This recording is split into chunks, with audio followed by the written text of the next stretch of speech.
So in the last lesson, we talked about what are you good at?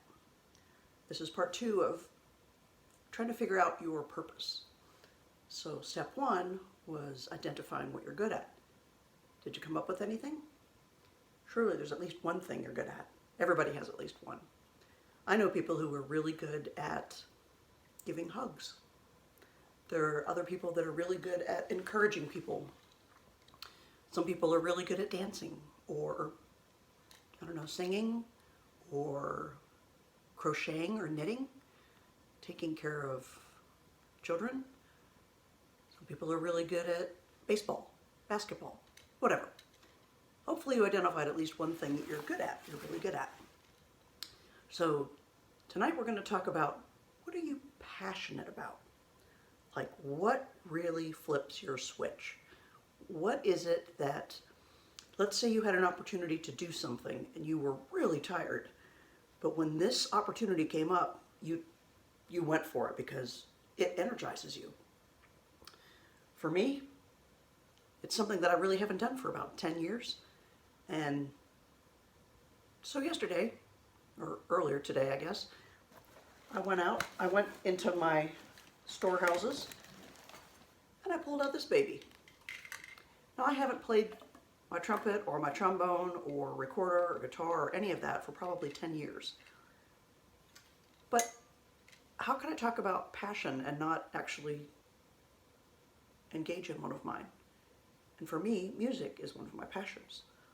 So I pulled this out and I was actually, surprisingly enough, I was able to work out, I don't know, 3 or 4 Christmas tunes, and I played them here in my living room, and my dogs hated it and they fled to the hills, but I was so happy after I did that.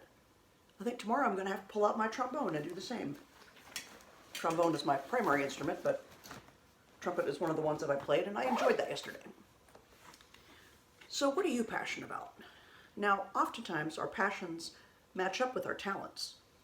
So you may love baseball and you may be an amazing pitcher, or you may really enjoy music and you may be really talented. I have a couple of friends who have perfect pitch, which I do not.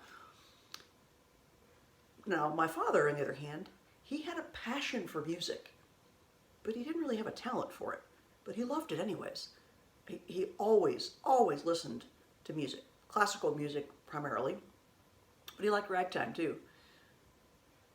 He liked some opera, but mostly it was just classical music. I went to sleep listening to classical music every night of my growing up years. And so he had a passion for music, but he didn't really have a talent for it. Another passion of mine is learning. I love to learn. That's why this program that I'm in, it's energizing for me because I'm learning so many new things. My dad also had a love of learning, even up until into almost his 98th year.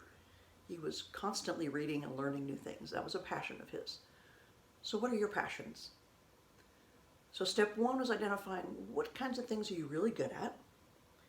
Number 2 tonight was what are you passionate about? Those 2 things are going to play into identifying your purpose. The next lesson we're going to talk about how do we pull those things together and how do we combine those 2 things to identify a purpose. A purpose may involve many passions and many talents, and they can all feed into a singular purpose. So that's our goal for the next lesson, which will be part 3 of finding your purpose. I hope you're enjoying these lessons, and I hope you take the time to sit down for a few minutes and think about what your passions are to get ready for the next one. For now, take care, and God bless.